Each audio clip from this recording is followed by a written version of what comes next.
César, como você avalia o sucesso ou o fracasso das iniciativas de IA que você tem visto aí pelas empresas que você participa? Eh, eu acho que a pergunta talvez, né, Ricardo, que eu me faço, é se vem fácil na cabeça alguma solução que eu falo: "Uau, que sucesso isso daqui, o indicador trocou tal coisa na empresa ou modificou", ou seja, a gente vê muitas coisas genéricas, né, muitas notícias genéricas, né, mas é uma dificuldade ainda de achar realmente um retorno, assim, claro de sabe, um indicador de sucesso claro de uma iniciativa que você fala: "Nossa, isso daqui", geralmente todo mundo fala: "Reduzir o tanto de custo", né. Hoje Aham. hoje a moda ainda está muito focada em redução de custo, né. Ainda não vi, cara.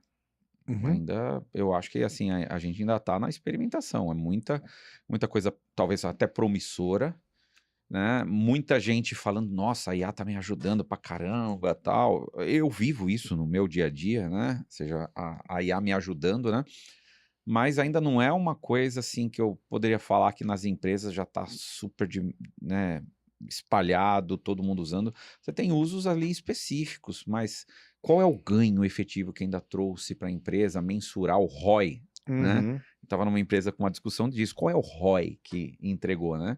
Então, cara, ninguém está conseguindo calcular o ROI ainda. E eu Sim. eu tô falando de fundos grandes, cara, assim, empresas que fazem investimentos de bilhões, né, que eu tive em discussões dos caras falando: "Cara, a gente tá fazendo, mas eu consegui calcular o ROI até agora". Uhum. Então, até a definição do que é sucesso ou fracasso, né, talvez seja meio fluida ainda, né, Uhum. porque se eu estou testando alguma coisa e aquilo não tá talvez estou gastando um pouco mais de dinheiro, mas não tá me prejudicando, mas eu estou Tá gerando aprendendo. aprendizado, perfeito. E talvez esse aprendizado, uma hora ele vai se transformar num ROI, né, seja por uma diminuição de custo, que eu não sei se é o caminho principal Uhum. para trazer um ROI robusto, que eu acho que o ROI robusto vai ser quando a gente construir novos modelos de negócio a partir da IA, né. Perfeito. Então eu acho que a gente ainda tá Talvez na estamos descoberta. na fase de pagar para aprender, talvez. Não na Muito, fase de capturar o valor disso tudo muito, ainda, né. A né? gente vai discutir um pouco no episódio, mas eu tive lá no evento do Gartner, lá em Uhum. Orlando, né, eu fazia muitos anos que eu não ia, né, e eu gostei bastante, e muitas provocações legais que eles fizeram, né, e eles trazem muito dado disso, né. Aham. Então, lógico que é geralmente um recorte mais global, né, talvez um pouco de viés até, né, norte-americana, Europa, né, mas tem algumas verdades ali interessantes, né, para a gente poder estudar e tentar trazer mais para o nosso mercado e talvez para o empreendedorismo, né. Mas vamos discutir sobre isso. Muito bom.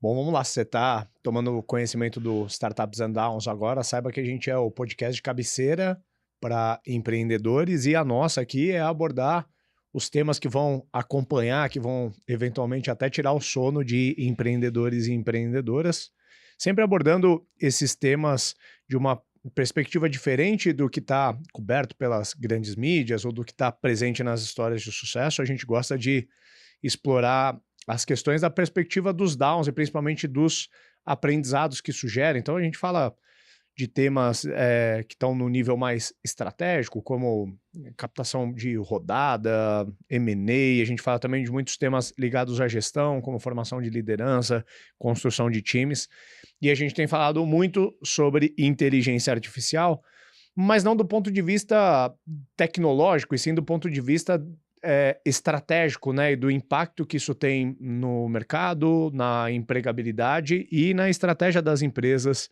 que nos escutam. Tenho certeza que esse episódio vai agregar um conhecimento novo para você, por isso já vou pedir para você deixar o teu like caso esteja pelo YouTube, ou deixar 5 estrelinhas caso esteja acompanhando pelo Spotify.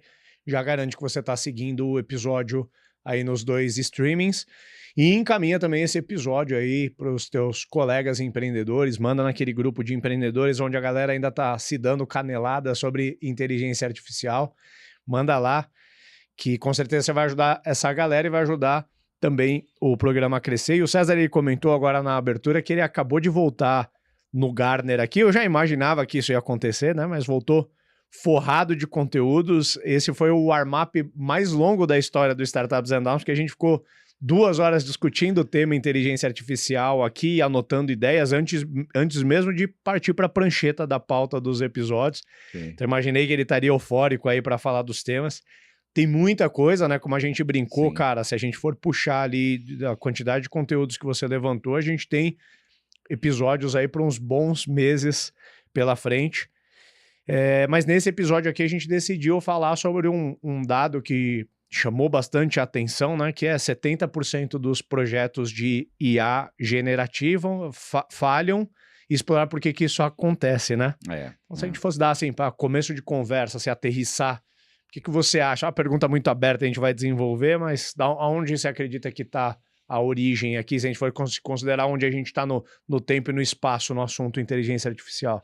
Vou até fazer um parênteses para falar um pouquinho lá do próprio evento, né, do Gartner, Claro. né? Eu tive uma experiência muito legal com o Gartner, né? Aqui no Brasil, existe uma iniciativa da Softex, junto com a Apex, né, que é a agência de exportação do Brasil. A Softex é uma entidade que é apoiada também pela Apex, né, que fomenta a indústria de software, né, e eu, como empreendedor, lá em 2008, me associei à iniciativa e, cara, eles foram muito importantes na minha internacionalização, né. Eu fazia vendas B2B e o Gartner, ele é uma referência para CIOs em Enterprise, B2B, para poder fazer seleção de fornecedores. Perfeito. Né? Mas essa é uma das coisas que o Gartner faz, né? E eu tive a oportunidade de ir desde 2008, praticamente até 2016, eu fui em todos os eventos deles lá, né? E eu já não ia desde 2016, então voltei agora no evento, né? Então teve um gap aí bastante longo, né?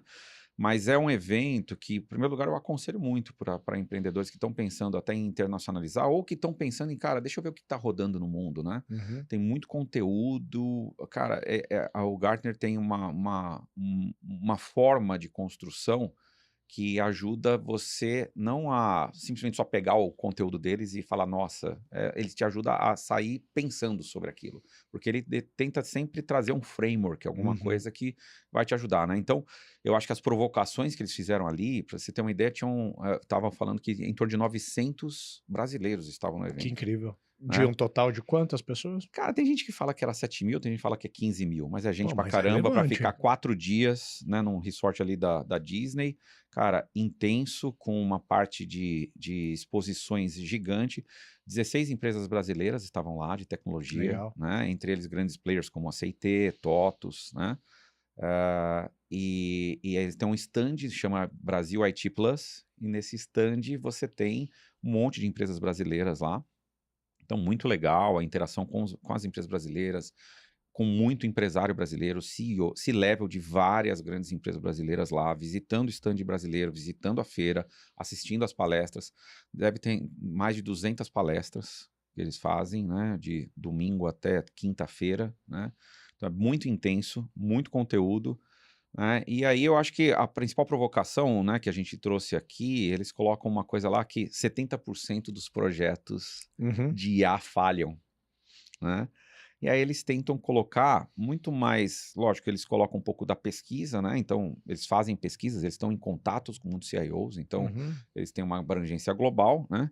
E aí, mas a pergunta principal, eu acho que é o que eles tentam provocar, e a gente, lógico, não é a questão de repetir o que eles falaram ali, mas muito mais a gente trazer para o nosso cenário Brasil, e o nosso cenário ambiente, o ecossistema de inovação, que é o que a gente mais fala aqui no Startups and Downs, né? Talvez a gente fazer uma reflexão de por que isso está acontecendo, né? Porque se a gente for olhar do ponto de vista do que a gente vive aqui no Brasil, eu não fiz uma estatística, eu não fiz uma pesquisa, mas eu acredito realmente que... Eu ia falar, o número não me soa estranho. Não, assim, se você falar assim para mim, César, a cada 5 projetos, quantos falham? 4. Eu falaria 4. Então, pode ser uma coisa que eu não tenho os dados, mas a percepção que eu tenho, e falham do ponto de vista do seguinte, cara, eles são legais tecnologicamente, são coisas que trazem até, mas efetivamente um ganho que seja mensurável, que você fale, cara, não tá. E aqui a gente não tá nem falando de experimento que não virou realidade, a gente tá falando de coisas que a gente teve até expectativa de virar realidade, atendeu alguma dorzinha por um tempo, mas logo depois a gente viu que não valia muito a pena continuar persistindo. Sim, sim. E é engraçado, uma coisa, a primeira coisa que me chamou a atenção, é que para várias coisas de GenAI, que é onde que está mais pegando hoje, Aham. todo mundo falando de, né, principalmente da GenAI, né? Para o Gartner e para até pesquisas que eles fizeram, nós já estamos na parte, já entrando no vale da desilusão, no Hype Cycle. Ok. Nós Mas não, talvez da perspectiva lá de fora, né? das Porque no pesquisas de fora. Brasil, Porque no Brasil, talvez a gente, para mim, foi na até linha assim, do falei, tempo, a caramba, gente. já? Aham. Né? Porque na realidade eles falam até o tempo diminuiu muito, a velocidade, né, para você subir e descer, tanto que eles qualificam como se você tivesse várias subprodutos de GenAI, alguns deles já estão, então, por exemplo, eles falam, cara, já está no Vale da Desilusão, por exemplo, a entrega das novas versões, por exemplo, de o GPT-5, Aham. né? Se você for ver, é uma, né, Uhum. todo mundo que entrou com o GPT-5, você fala, cara, eu não consegui perceber tanta evolução do 5, do 4 para o 5. Uhum. Eu vou pedir para o time de edição colocar nesse momento a imagem do Hype Cycle do Gartner, e tem algumas versões que tem inclusive umas marcações das tecnologias em que estágio que cada uma tá, porque daí ajuda a nossa audiência a Isso, materializar o que a gente isso. está Então, falando. assim, é super legal o estudo que eles fazem, ou seja, eu acho que as empresas que hoje têm assinatura com Gartner têm um volume de dados ali, né, e informações e frameworks que o ajudam pra caramba, Uhum. né? Não é uma coisa que todas as empresas têm acesso, né? Geralmente são enterprise e grandes empresas que têm acesso, mas, cara, é um conteúdo muito legal que daí você consegue aprofundar e aplicar. Então, nossa ideia aqui não é aprofundar nisso, porque a gente também nem tem acesso a isso, eu tô falando que a gente ouviu nas Uhum. palestras ali, né? Aham. Mas, Eu só queria fazer um adendo ligado ao Hype Cycle, porque eu acho que tem várias formas de a gente olhar, né, para esse negócio, mas eu queria citar duas. A primeira é a gente fazer a tradução do momento que eventualmente o mercado norte-americano está e o momento que a gente está. E aqui não é síndrome de vira-lata, mas é assumir que a gente talvez esteja um pouco para trás na linha do tempo. Então, se lá eles já estão passando o pico do hype, talvez aqui a gente ainda esteja no pico do hype. Essa é uma primeira. E a outra é a perspectiva de bolha, ou para ficar menos genérico, eu usaria ali o framework do Crossing the Chasm, que fala sobre os early adopters, né? Uma coisa é a visão de inteligência artificial para quem está na de nós em fronteira tecnologia, disso, né? que, É isso aí. como nós, que somos de tecnologia, ou do grande mercado, vamos dizer assim, né? Sim, sim. Eu tenho acesso a pessoas de outros mercados que não de tecnologia que ainda estão, assim, cara, com o uso de ChatGPT, de Gemini, ainda muito rudimentar, Aham. né? Então, é muito complexo, não dá para cravar, né?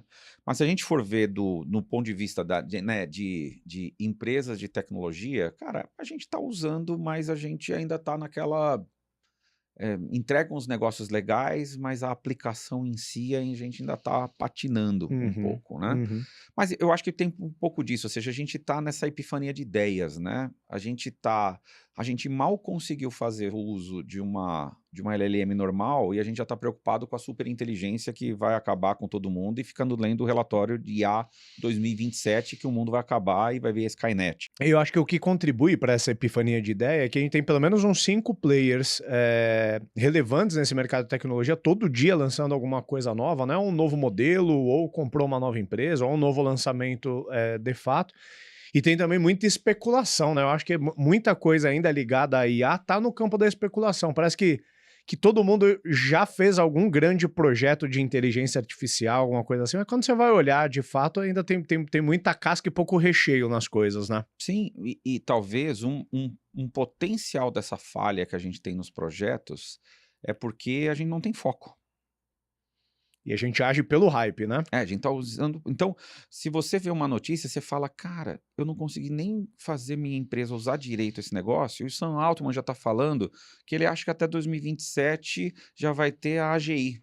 Eu não consegui usar nem o modelo 3 e já tá no 5. Você fala, cara, daqui a pouco eu vou ser atropelado e nem sei que me Sim, eu já atropelou. até fui, já e não sabia, né? Eu já fui atropelado e não sabia, eu já tô vivendo na Matrix, pronto. Aham, E aí aham. a gente fica numa ansiedade danada, e aí eu vejo as empresas também, cara, uma outra questão, os próprios gestores nessa ansiedade, querendo disparar projetos tudo ao mesmo tempo, Sim. como se o uso da IA fosse já gerar um resultado.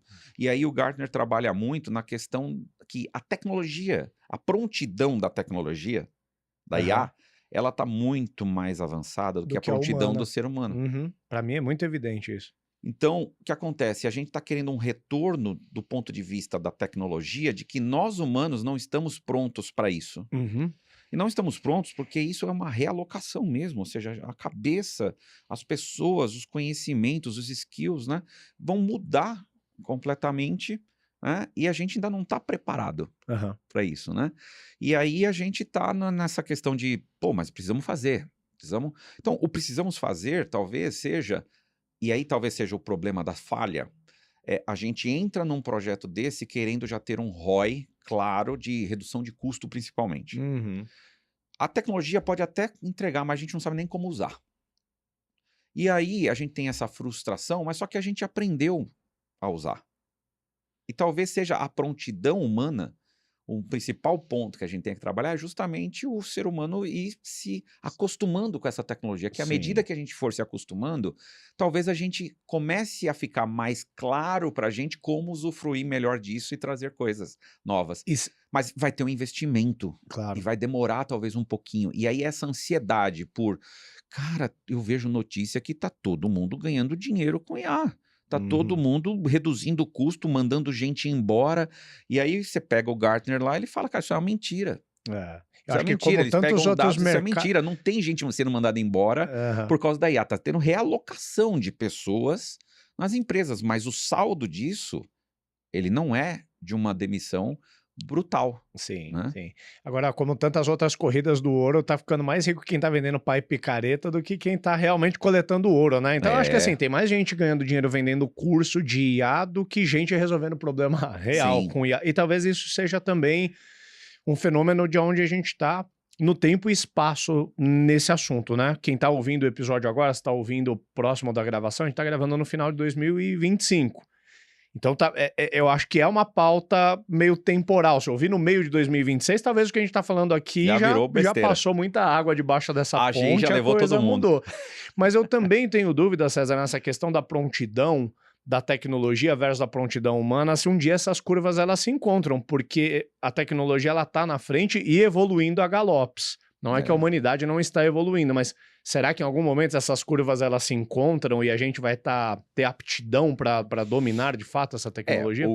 Existem teorias que falam que a IA não vai precisar da prontidão humana, Ok. certo? Então, ou vai ter uma IA que vai superar o humano, ou uma IA que vai ser igual ao humano. Aham. Se ela superar o humano, o cenário é de acabar com a humanidade. Uhum. Se for igual ao humano, é de substituir o humano, e aí é um desemprego, uma mudança econômica completa. E aí o que eles apostam mais é que vai ser uma soma. Então A essas duas, colaboração a aí, né? colaboração, Uhum. essas duas, né, a prontidão da IA e a prontidão humana, elas vão se somar e vai se Tomara criar. que seja esse, né? E É o talvez único seja, que não é o cenário que catástrofe. ele até fala, é o cenário talvez da escolha. Ok. A gente tem que se direcionar para essa, É, né? é o Uhum. cenário da escolha, né? Então é um pouco do que eles tentam trabalhar, ou seja, que o nosso grande desafio é como fazer a prontidão humana aumentar para esse negócio. E aí a gente começa a perceber, dentro das falhas, né? Se a gente for trabalhar, começar a trabalhar com as falhas, né? Que são as principais falhas e como que a gente pode evitar, né? É um pouco do que eu estou te falando que eu vejo assim, hoje nas startups que eu tenho atuado, eu vejo em empresas que eu estou em conselho, que essa busca de retorno no negócio, mas ela não está claro qual é o valor que o uso da tecnologia vai trazer para o negócio. Aham. Ou seja, parece que a gente tá engenhado mais por ansiedade do que por estratégia ainda, né? Mas aí, cara, talvez assim, e aí seja a nossa ansiedade, porque eu acho que todos os meus concorrentes já estão ganhando Sim. dinheiro com o uso de IA. Uhum. Se eu acho isso, eu estou atrasado. Uhum. Então eu preciso, cara, Agir logo. agir. Uhum. E aí eu começo a empurrar todo mundo que está sobrecarregado para fazer coisas com IA, sem ter educado, sem as pessoas saberem como usar a tecnologia, porque lembra que a prontidão tá diferente, né? Uhum. E achando que porque eu coloquei dinheiro nisso, eu vou conseguir o retorno. E as Aham. empresas não têm conseguido. Por quê? Falta justamente essa prontidão. Então, talvez o valor, quando a gente fala valor para o negócio, é o ROI. Aham. O retorno sobre o investimento não está claro, Perfeito. né? Mas talvez o retorno seja, cara, eu estou investindo nas pessoas se prepararem para ser os profissionais do futuro que vão saber usar essa tecnologia, Uhum. Uhum. né? Boa. E aí é difícil, aí passa a ser investimento não ser um retorno, ou seja, eu estou aumentando o meu custo, Uhum. de alguma forma. Ou eu estou tirando o tempo das pessoas que elas estavam produzindo alguma coisa que eu estava cobrando para se educarem e aprenderem, né? O Uhum. Gartner coloca um negócio ali que me chamou bastante atenção, de pesquisas que eles estão fazendo, que é a intenção de grandes empresas e investimentos em pessoas por conta de identificar essa diferença, que elas estão falando, cara, nós vamos investir a cada dólar de salário, $2 De de capacitação, né? capacitação, Uhum. né? Você fala, pô, cara, isso daqui é brutal, Uhum. né? Mas não é que você vai assim, eu pago o salário de 1.000 pro cara, eu vou gastar 2.000. Talvez do salário de 1.000 que eu pago pro cara, eu vou ter que deixar ele disponível metade desse tempo, porque se ele não se recuperar, eu vou ter que mandar ele embora e contratar um cara para esse novo mercado. Uhum. Mas vamos lá, quem está preparado no novo mercado para já ser essa nova ocupação do que eu preciso? Uhum. Não tem. Sim. As universidades não estão fazendo, ninguém está fazendo. Então as empresas vão ter que investir nisso. Uhum. Então, do valor do negócio, então, uma das coisas que eu acho que falha muito é essa clareza do que é o valor para o negócio. Uhum. O valor para o negócio está muito focado no mais IA da produtividade. Mas talvez o valor do negócio seja eu preparar meu capital humano para que ele consiga construir num futuro muito breve um valor mais exponenciável para isso, Boa. né? Vamos colocar o assunto agora, acho que numa perspectiva mais back to the basics, assim, tentar falar dentro de um framework que todos nós vamos conseguir nos entender, né? Vamos entender que toda estratégia empresarial, ela vai ter ali, né, no telhado, vamos dizer assim, na parte de cima, a estratégia de negócio mesmo, ou seja, a direção para onde a coisa ela tá apontada, e depois a gente tem os 3 pilares super clássicos aí de processos, tecnologia e pessoas que sustentam, né, essa direção estratégica, né? Acho que a gente Sim. pode passar por cada um deles. Se eu fosse começar puxando aqui do ponto de vista estratégico, que é o porquê que a gente vai fazer o que a gente vai fazer, eu acho que nesse momento que a gente está ainda de epifania, como é relativamente barato testar coisas de IA, eu ainda vejo a maior parte das pessoas, me incluindo nessa conta, criando coisas que são produtos à procura de um problema, e não um problema que precisaria de uma solução e a gente foi lá e desenvolveu. Talvez uma das características, a gente falou da característica mercadológica da IA, vamos dizer assim, uma das principais é a microsegmentação, a hiperpersonalização que a IA possibilita vai levar à microsegmentação das coisas. Então, talvez ao invés de ter um CRM genérico, vai ser muito mais fácil ter CRMs feitos para dores muito específicas, para perfis muito específicos. Mas eu ainda vejo da galera aproveitando assim, pô, tá tão fácil de plugar um N8N aqui numa IA generativa que eu crio alguma coisa a partir de uma suposição minha e ponho isso para rodar para ver se tem algum efeito. Isso tanto do ponto de vista interno das empresas, criando agentes meio que por hobby ali, para aprender a fazer o que, de certa forma, tá tudo bem, mas empresas que estão também tentando fazer o go-to-market de agentes como produtos que, na verdade, foi algo que foi desenvolvido mais porque era tecnologicamente viável do que fazer algum sentido de negócio de fato. Sim. E tem uma enganação que, como teve o acesso fácil às tecnologias, existem muitas iniciativas nas empresas, cara, que o cara fala assim, nossa, em 1 mês eu coloquei as pessoas focadas nisso e eles construíram esse negócio. Cara, a gente vai Não, arrebentar. e 1 mês você foi generoso, porque o que eu escuto de founder é assim, bicho, eu tirei um domingo aqui e eu consigo reconstruir o meu produto inteiro num domingo. E aí a minha pergunta é, cara, o que é que você tem de diferente dos outros que um outro cara lá na China, em outro lugar, ou teu vizinho, Não não vai possa conseguir ter reproduzir. em 1 mês fazer a Uhum. mesma coisa que você fez? Porque toda a tecnologia está ali disponível. O que Sim. tem de diferencial? Né? Então, este valor do negócio, essa falta de valor do negócio, ou seja, então a gente gasta o nosso tempo, gastei 1 mês para Aham. construir um negócio que eu falei, uau, né? Mas aí no final das contas, O cara, valor de negócio em si é muito é baixo, né? legal que eu Aham. construí, mas Uhum. o valor de negócio, o próprio cliente, quando perceber, ele vai falar, cara, eu também, se eu gastar 1 mês aqui, eu vou fazer esse negócio e talvez eu não precise de você.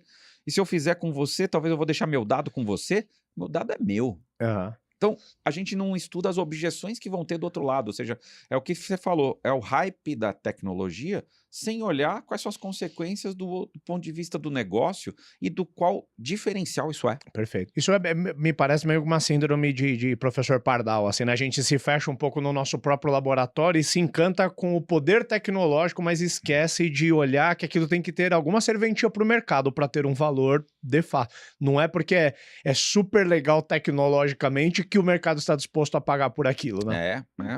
E aí também, a tecnologia como IA, ela avançou muito, Uhum. né? Mas quando você olha do ponto de vista do negócio, né, a estratégia está no dado. A estratégia está no ponto que você falou de eu saber os subnichos, eu conhecer um negócio, mas a estratégia está no dado, né? O dado é meu? Eu tenho um dado que nenhum outro tem? Porque daí se eu construir alguma coisa com esta tecnologia que está tão acessível para todo mundo, mas com dados que os outros não têm, com um blend meu, talvez eu criei alguma coisa diferente, Uhum. né? Mas aí você percebe que é como se fosse o ciclo que a gente fez até hoje com ferramentas que a gente coloca no ar, né? Ou seja, então, beleza, eu criei um negócio que eu criei um Unique Value Proposition, que eu tenho um dados só meus. Eu criei alguma coisa que o cliente da outro ponto ele vai ver valor, que aí eu não estou criando muitas vezes alguma coisa para ser mais IA, né? Para simplesmente melhorar a produtividade. Eu estou criando um novo produto, Aham. né? Agora, eu não validei ainda com o cliente. Então, eu estou no hype de construir ferramentas e é o que a gente brigava com vários empreendedores, né? Primeiro você tem que fazer O MVP lá, o ou MVP, até ou antes o validação com o Customer cliente. Discovery, né? Isso, Primeiro. Customer Discovery e Aham. tudo mais. Só que a gente não tá, porque é tão rápido. Se eu ficar parado, eu vou perder tempo, cara. Enquanto isso, meu concorrente tá com 5 caras lá fazendo coisa e eu não tô fazendo nada. Uhum.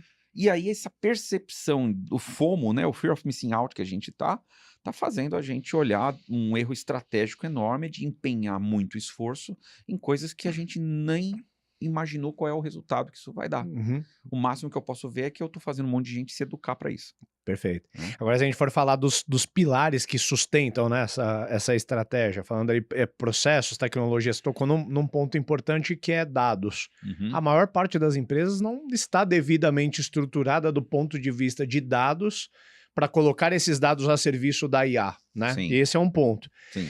Ainda ligado à tecnologia, eu vejo escolhas que são sensíveis para as empresas do ponto de vista de escolha de fornecedor e não fazer muito cálculo de se aquilo escala de fato. Escalar do ponto de vista tecnológico é uma coisa.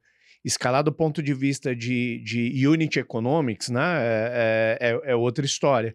E se você sai criando aplicações que são basicamente wrappers, assim, que consomem APIs de OpenAI e tudo mais, você pode até lançar rápido, mas você pode ser surpreendido mais na frente com uma inviabilidade econômica de você ver que você botou sem querer um sócio dentro do teu negócio ali que vai ficar com a maior parte do valor gerado, que é essas APIs que você está usando, né? Sim. Se for explorar mais essa visão de processo, tecnologia, Eu acho assim, a análise comum que você vai fazer de qualquer processo de mudança numa empresa, você vai olhar do ponto de vista da estratégia de negócio dela, né, meio da porta para fora, assim, cara, como que o mercado e que mercado vai enxergar essa mudança do que eu estou construindo? Quanto eu aceitar esta mudança vai mudar o meu negócio internamente e a minha posição com os players de mercado, né? Se for falar né, do seu concorrente, dos novos entrantes, dos seus clientes, ou seja, como é que isso vai influenciar. Então, do ponto de vista da construção de valor para o seu negócio, é o primeiro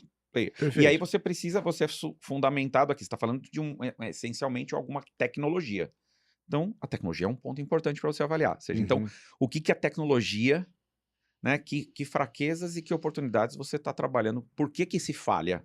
O que da tecnologia a gente está errando? Então, quando a gente fala de dados, a gente fala dos tipos de tecnologia que a gente está usando, é Gen AI, é Machine Learning, tem muita confusão ainda nisso, né? Tem gente usando Gen AI para resolver coisa que não é de Gen AI, Sim. né? Por falta de conhecimento. Você está falando de arquitetura, que arquitetura? Você vai ficar na mão de alguém? Como é que você vai trabalhar os seus dados, né? Aí, beleza. Então, você tem negócio, você tem tecnologia. Você vai falar de seus processos internos, você está... Ou seja, o que você tem que mudar no seu processo para uma IA funcionar? Uhum. Você mudou alguma coisa aqui? Onde que a IA entra e onde que ela pode atrapalhar? Que riscos ela pode trazer? Como é que você gerencia toda essa mudança nos seus processos? Porque você está com uma empresa rodando, você está em pleno voo. Você está entrando com uma tecnologia que pode fazer o avião cair, Uhum. né? E na verdade você quer fazer o avião subir mais alto ainda, né? Então como é que você faz isso? Então você tem que olhar do ponto de vista de processos, ou seja, não tem nada de novo, é como você está falando qualquer gestão de mudança, né? E aí o último ponto, que para mim hoje é o mais importante, são pessoas. Uhum. Provavelmente a gente mais está falhando por conta da estratégia do negócio. Eu diria que a maior parte dos 70%, pode botar mais da metade aí, é erro de E negócio. talvez pessoas. Seria o segundo, na minha É, opinião também. esses 2 pontos aqui, Eu acho que a ruptura tecnológica, a gente vai pagar o preço disso um pouco mais na frente. uhum, Os débitos que a gente está gerando agora de escolha errada de arquitetura, escolha errada de fornecedor, vai pegar a gente na próxima curva. Mas o que a gente está pagando agora, eu concordo contigo. A visão de negócio e o gap que a gente ainda tem de pessoas, né? mas você vê, mas essas 4 áreas, né, você falar o teu negócio, né, sua estratégia do seu negócio, tecnologia, processos e pessoas, qualquer gestão de mudança que você vai fazer, você vai olhar para esses 4 pontos, Uhum, né. Então, a IA nesse sentido não está inventando nada de novo, a gente só tem que olhar para esses aspectos da sua empresa. Então, se alguém, né, ó, quem está nos ouvindo aqui, quiser estruturar na sua cabeça como é que eu tenho que olhar para esses 4 pontos e uhum, falar: "Cara, como é que eu estou usando a IA para o meu negócio?", uhum. né. Muito bom. Vamos tentar mudar um pouco o formato dessa vez, e ao invés de a gente fazer um ups and downs, que é meio que um catch-up de cada um de nós, vamos tentar pegar, a gente mapeou aqui 10 características que a gente acredita que respondem à chamada principal do episódio, que é por que 70% deles falham. A gente vai passar de uma maneira transversal por esses 4 pilares que a gente está falando, e no lugar de a gente falar dos ups and downs, a gente pega cada um desses 10 e fala a principal ameaça e como que a gente acredita que pode ter um acionável para nossa audiência aplicar para lidar com aquele componente. Perfeito, Vamos nessa? vamos lá. E eu vou começar puxando então do estratégico, da visão de negócios, que para mim é o maior causador ainda de falhas. E para mim a falha ela está nesse ponto que a gente abordou bastante, que é as pessoas elas olham mais para ser tecnologicamente viável do que fazer sentido do ponto de vista de negócio. Para mim a falha Uhum, ela tá aí, um pouco do que eu tratei ali sim, como síndrome de professor Pardal. E a resposta para mim ela é quase óbvia, né? Mas talvez antes de sair desenvolvendo coisas e agir por FOMO, a gente deveria ter uma tomada de decisão parecida com a tomada de decisão que a gente tem para roadmap de produto, que eu acho que aqui a gente consegue matriz de priorização simples, né. matriz de priorização. Pronto. É, Toda empresa precisa escolher as atividades que ela tem que fazer. E para mim, o melhor formato é que ela seja consciente disso. Eu acho que tem muita empresa que só sai agindo ali porque tem que fazer, não sei, tá pagando os incêndios, mas via de regra, quando você começa a trabalhar com planejamento estratégico, você define aquilo que você quer fazer, depois você pondera com as suas restrições, porque você vai acabar vendo pô, eu queria neste quarter fazer esses 10 itens, mas eu só tenho dinheiro para fazer 3, então eu vou ter que priorizar. E na hora de priorizar, eu vou ter que definir 1 ou 2 critérios do que é prioridade em detrimento do que não é. Então, perfeito, você já matou a charada para mim. Criar uma matriz de valor, uma matriz de priorização para a gente entender quais são as primeiras dores que a gente vai atacar e por quê, ajuda a gente a não agir por FOMO e não criar projetos que já são natimortos, né? e eu acho que aqui, cara, tem uma coisa que é um aprendizado muito comum para áreas de tecnologia e produto, a gente se perder nas oportunidades que a tecnologia nos traz, né. Então, porque é inerente à nossa missão, né, eu sou de tecnologia, eu sou de produto, eu uso já a tecnologia para tudo que eu faço, né, é inerente ao meu existir ali como profissional, né. Uhum. Então, a gente tem muito exemplo, né, de que, cara, o escopo vai abrindo, vai aumentando e você vai errando, e aí, cara, você se perde no projeto, e aí custo estoura, prazo estoura e tudo mais, né. Só que isso, com essas estratégias das empresas, né, essa questão do negócio, né, do valor para o negócio, isso tá a IA está habilitando que áreas de negócio possam usar essa tecnologia internamente.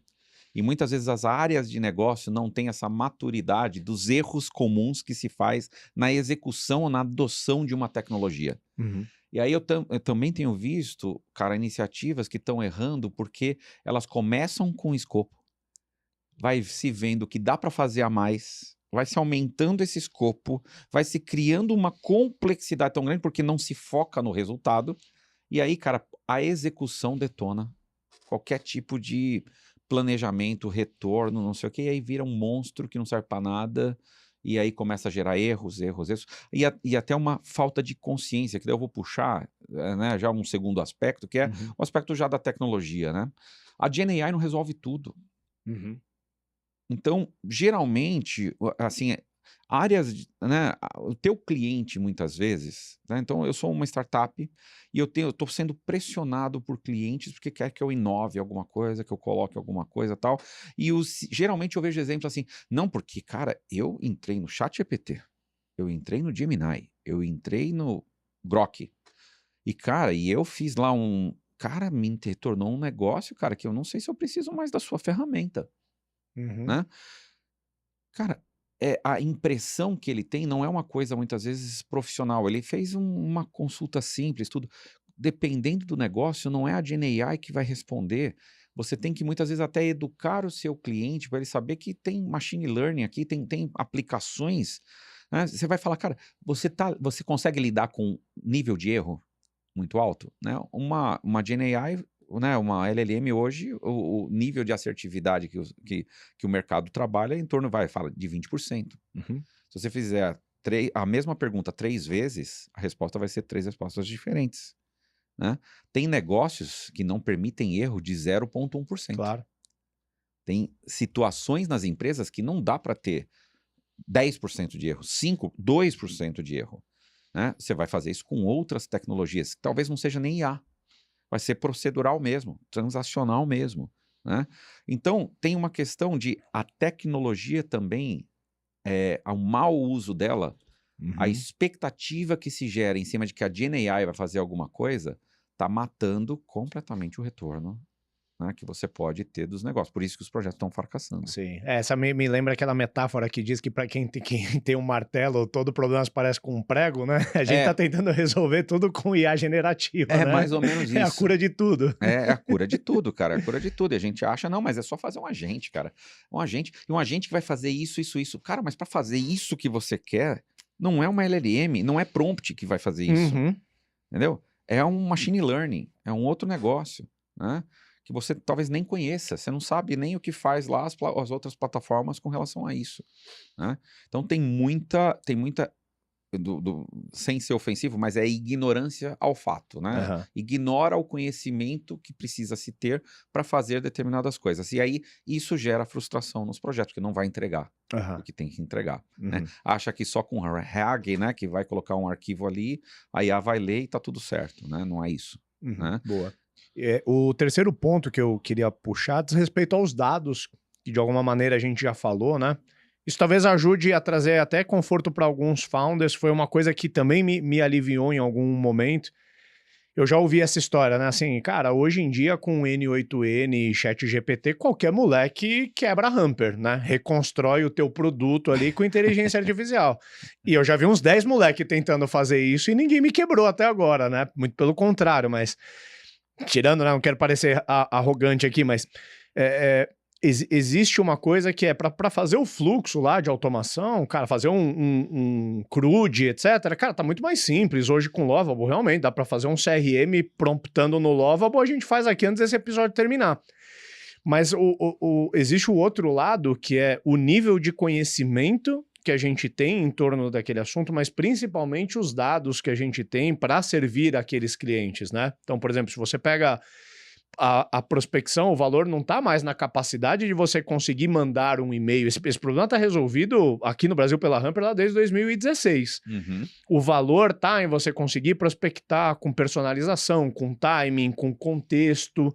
E aí, para você agregar toda essa camada, você tem que ter dados.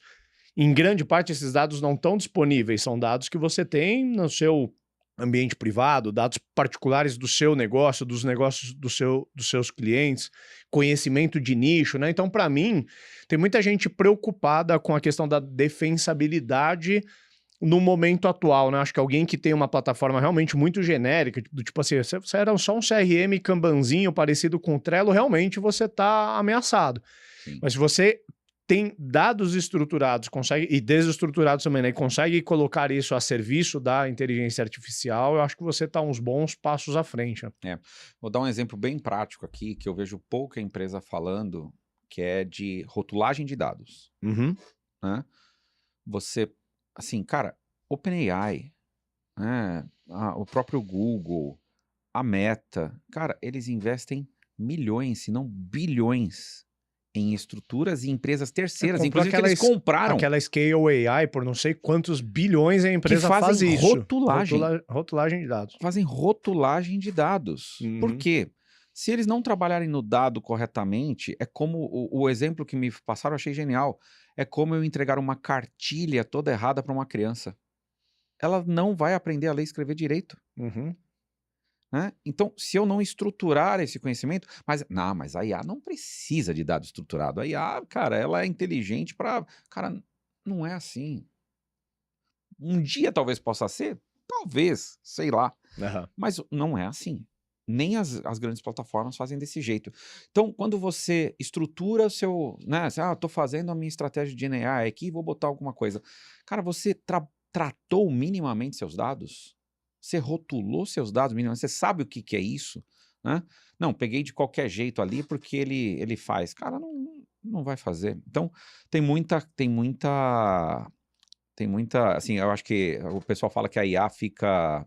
Como que é? Alucinando, Uhum. né? Eu acho que tem mais humano alucinando do que IA, cara. Com certeza. Então, esse é o problema. E além dos dados, né? A gente tá falando de várias plataformas aqui, né, Ricardo? Essa é outra dúvida recorrente nos projetos, né? Ele começa com a plataforma X, mas aí depois alguém falha que esse negócio não tá indo bem porque tem que usar a plataforma Y. Aí ele desenvolve na plataforma Y, melhorou um pouquinho, aí ele tem um segundo projeto, aí ele não sabe mais se a plataforma Y funciona, se não é a Z, ou ele tem que voltar para X, e aí ele começa a ter um rebuscar de plataformas, cada um usa uma coisa, estou entregando meus dados para todo mundo, né? Não criei como se fosse uma arquitetura para falar, cara, eu ser de repente agnóstico, eu saber para qual LLM eu vou conectar, quais componentes eu vou conectar. Você falou, tem empresa aqui indo para DeFi, N8N, Zapier Maker, que são plataformas de automação, Builder, né? né, que estão usando agora, né, IA. Mas, cara, uma confusão danada da arquitetura e, cara, plataforma errada é um problema que a conta vai chegar, ou está inviabilizando os projetos. O projeto falha porque ele ficou tão caro. Eu estou resolvendo o negócio, está ficando tão caro. Eu tenho um exemplo de um concreto de uma empresa que, cara, para fazer com GenAI um negócio, custou R$2 por produto final, né? Que inviabiliza qualquer coisa. E aí, quando ele resolveu fazer isso usando machine learning direitinho, com uma arquitetura dele bem estruturada, ele baixou para menos do que 1 centavo. Né? Então, a preocupação com a arquitetura pode ser a resposta entre ser um projeto que tem ROI ou não tem. Sim. Então, muitas vezes a gente está usando isso de forma genérica, achando que vai ter ROI nisso. Talvez ele seja um MVP bom. E ótimo, do ponto de vista de prototipagem, porque pensa se você empilhando fornecedores, você coloca o Lovable no front-end, o Supabase no back-end, o N8N para ligar Lé com CRE e ainda consome mais 2, 3 APIs e que você só vai pagar dinheiro para os outros. Só. E ainda vai gastar com o go-to-market disso. O Gartner, ele tem uma outra palestra que eu assisti lá, que o cara fala assim, que tem o dilema do 100º dia. Se pegar qualquer projeto 100 dias depois, quanto você está gastando, você tem pelo menos 10 custos ocultos que você não sabia. Legal isso. Em pessoas, integração com outras ferramentas, parceiros novos que você trouxe, algum problema de integração com o cliente, várias coisas que vão empilhando que você tem de custos novos que estão perdendo o controle. Né? Então, ele falou, cara, esse é um desafio quando você não tem uma arquitetura bem estruturada, né? Você está aumentando o custo em tudo quanto é área e você não sabe onde isso vai parar. Total. Você tem uma metáfora que eu acho que vale a pena a gente botar ela on the record, que é das camadas de bolo, quando você vai falar sobre arquitetura Uhum, de tecnologia. sim. Manda ela aí. Não, essa questão das camadas, né, Ricardo, acho que está muito vinculado a você poder decidir se você quer, por exemplo, trocar, por exemplo, o recheio do bolo. Eu preciso trocar de baunilha para chocolate, né? Eu não vou detonar o bolo em si, Aham. né? Eu mudei alguma característica dele, ou eu posso mudar o meu fornecedor de chocolate, mas ele tá ali, é o meu bolo, continua sendo o meu bolo de chocolate, né? Ou Uhum. seja, quando a gente define a questão da arquitetura em si, a gente tem que olhar nesse ponto de vista. Não adianta eu comprar um bolo que eu não consigo mexer nada nele, né? Ou eu compro aquele bolo e não tem outro lugar para fazer, né? Então, as camadas têm um pouco disso.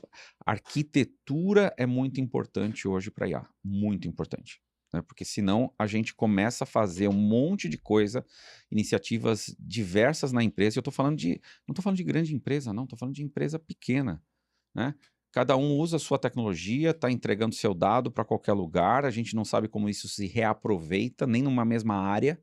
Eu sou uma área de suporte, estou fazendo um negócio que para mim funciona, não sei se para o cara do lado vai funcionar, né? Porque não tem uma arquitetura, isso não está integrado, eu não sei se eu não estou entregando dados, tem problema de segurança. Aí começa, cara, a Uhum. tecnologia aí abre uma pancada de problemas que a gente vai ter com relação à segurança, a entregar o tesouro que você tem, que é o seu ouro, que é os seus dados. Então, pensar na arquitetura em cada camada dessa de forma bem estruturada é mandatório. Boa. Eu vou puxar um quinto ponto aqui, que eu acho que diz respeito à questão que a gente falou do gap que existe entre a prontidão tecnológica e a prontidão das pessoas.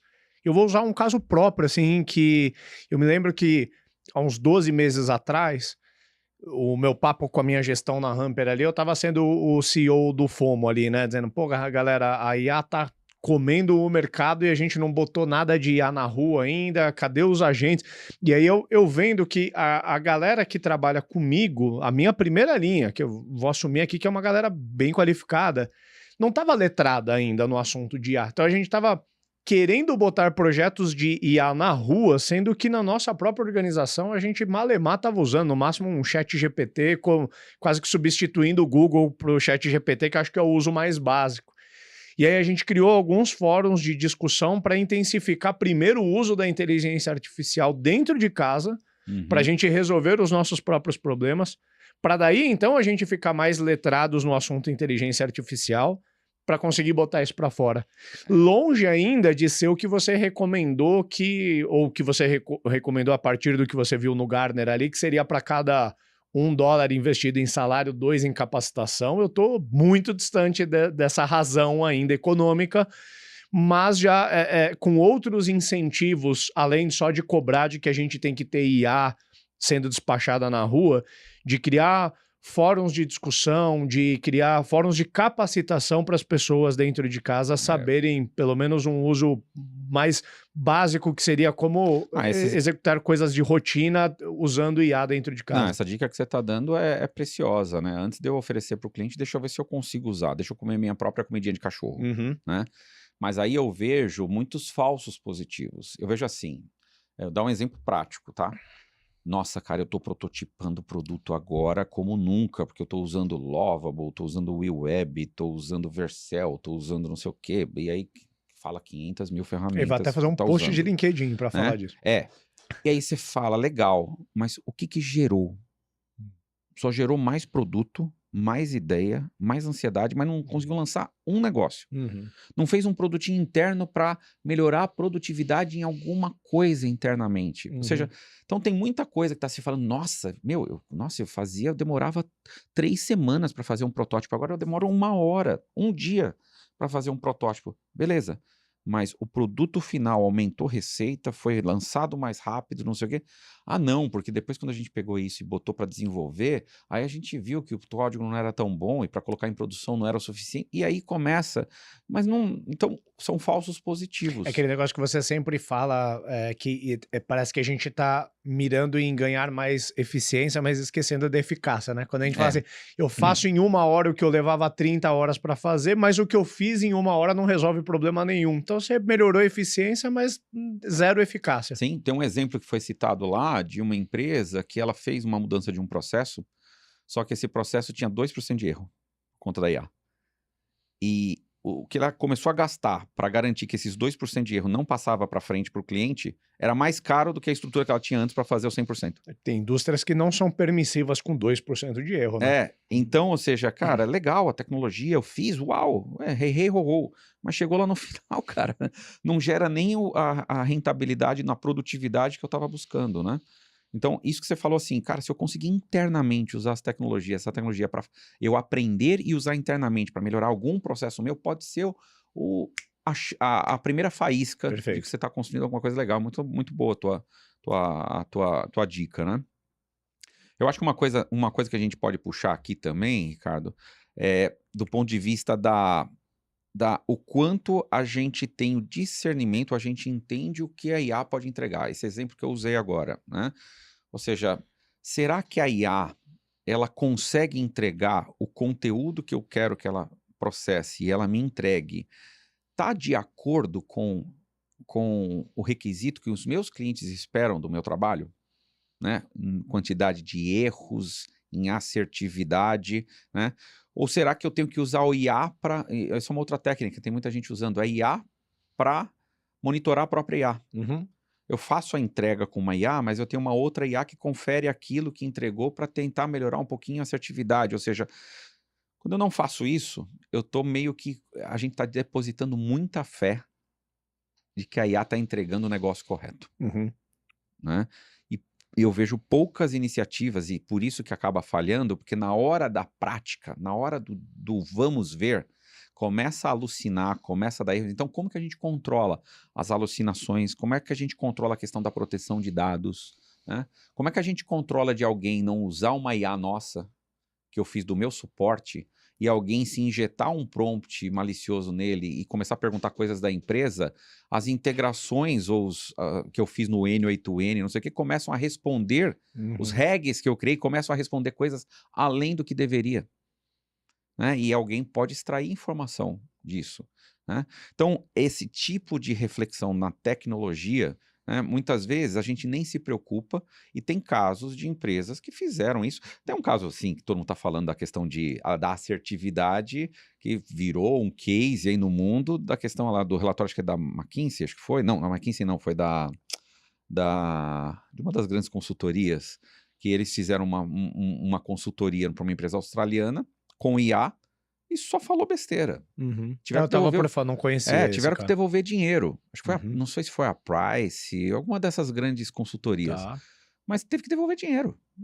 $400 mil. Uhum. Porque o trabalho que foi entregue, e foi um trabalho feito para um governo, né, que foi tão ruim, eles admitiram que a gente usou IA e falou, cara, devolveu o dinheiro. Uhum. Então, a gente, muitas vezes, né, nossa, que legal, os caras deviam estar falando, uau, nós melhoramos a lucratividade aqui em 5 vezes desse projeto.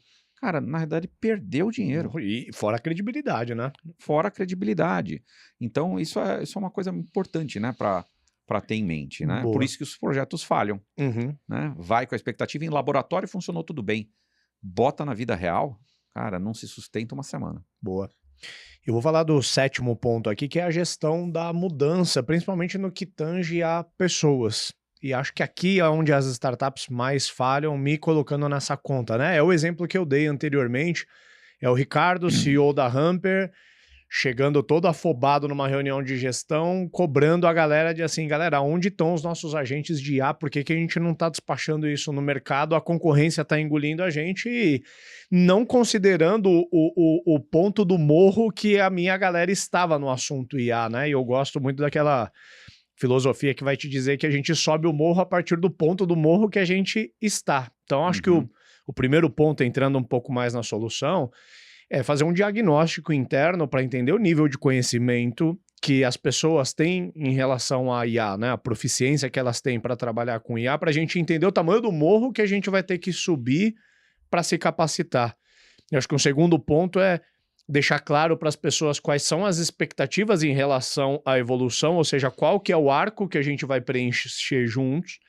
E na medida que a gente começa a avançar nesse arco, criar um ciclo de feedbacks rápidos que possibilitem a gente ir corrigindo a nossa rota, né? Quem aprendeu um pouco mais, volta para contar para quem está um pouco mais para trás. Quem está ficando para trás também toma feedback de quem está andando um pouco mais rápido para a gente ir se autocalibrando, cientes que é claro que sempre na visão empresarial a gente tenta salvar o maior número de pessoas o possível e espera que a maior parte vai conseguir passar para o lado de lá, mas talvez dentro desse ciclo a gente vai até cair na real de que algumas pessoas não vão preencher esse arco, ou talvez nem estejam afim, né, de subir esse morro, e aí tá tudo bem, mas se o nosso objetivo é ir por essa direção, a gente vai ter que ir e pagar o preço, né, dessa escolha. Sim.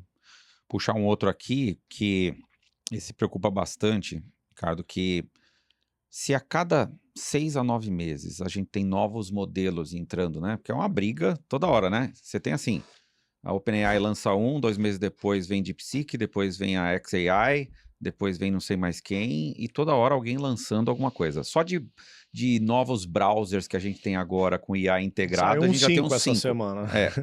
Então, ou seja, a sensação de obsolescência tecnológica é muito rápida. Uhum. E aí eu vejo os projetos não contabilizando qual que é o risco de obsolescência. Uhum. Então eu construo um projeto que tecnologicamente é muito legal, porque eu conectei a plataforma XYZ e tal, e tá fazendo, só que o valor em si é muito baixo. Uhum. Que aí basta entrar um novo negócio, é mais barato, ele já entrou com uma funcionalidade já que faz parte do que você estava entregando. E, cara, simplesmente a obsolescência tecnológica ela é rapidíssima, ou seja, aquilo que eu criei não vai gerar nunca retorno, porque ele nem saiu do laboratório. Uhum. E ele já está saindo do laboratório já obsoleto. Então, como é que é a estratégia que você tem, qual é a análise que você faz no seu projeto do risco de obsolescência que ele vai ter? Uhum. Que diferenciais você está criando para ele não ter esse risco de obsolescência? Né? Talvez aí seja a falha de muito projeto.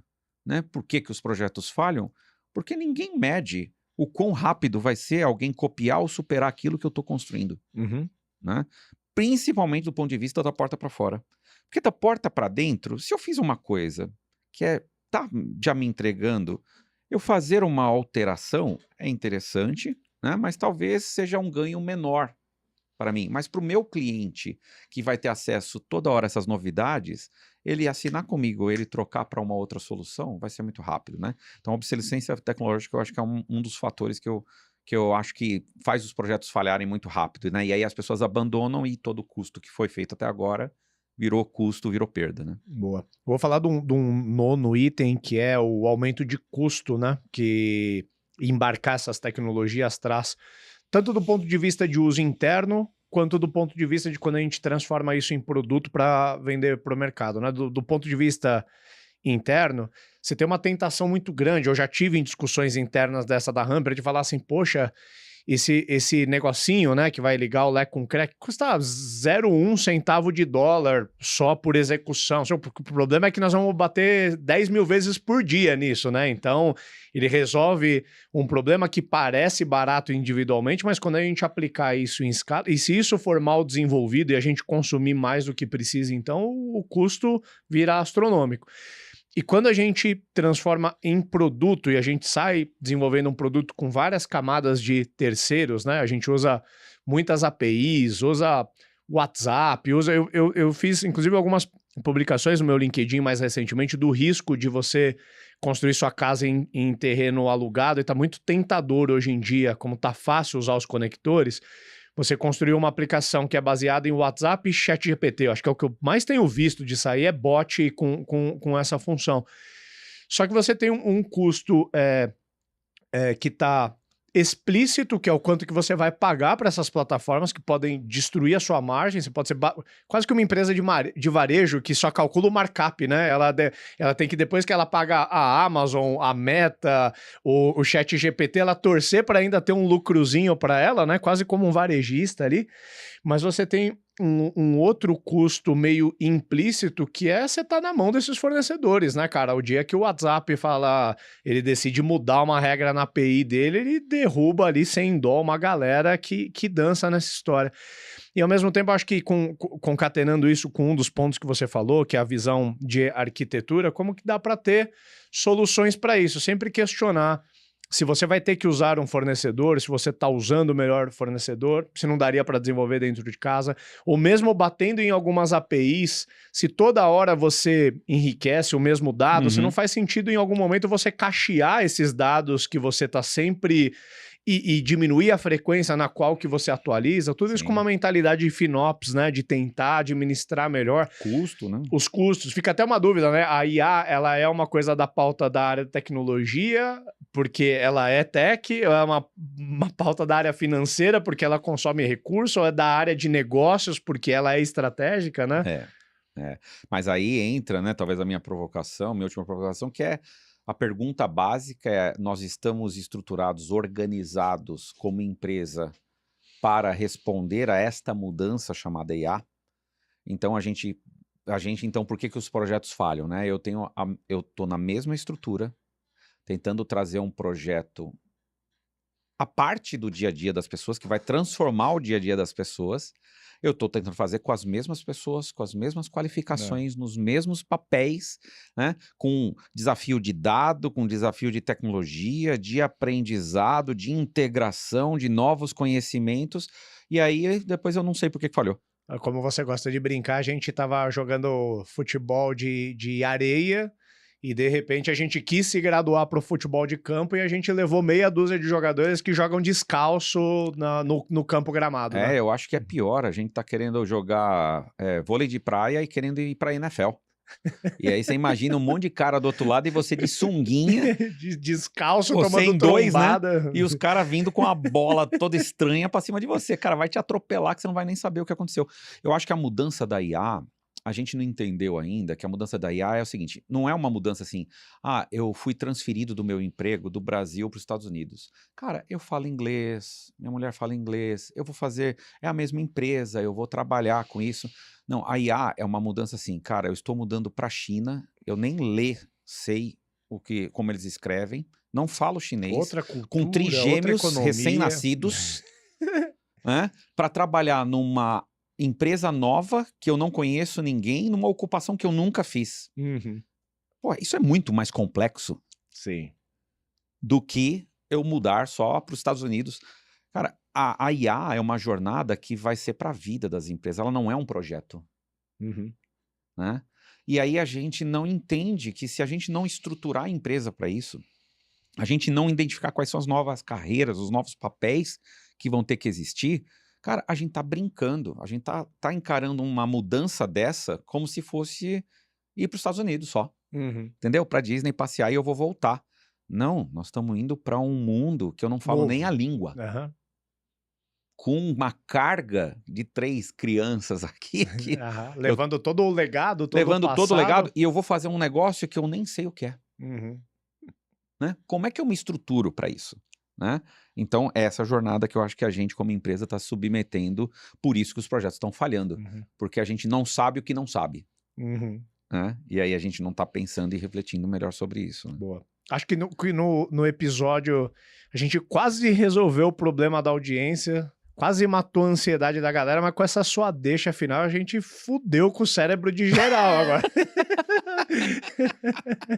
Vamos ter que continuar gravando aí, falando do assunto, porque essa última até eu fiquei preocupado aqui. Mas muito bom, cara. Fechou. A gente deixou uma deixa boa pra gente falar também sobre transformação cultural, o impacto que isso vai ter, cara, nas pessoas.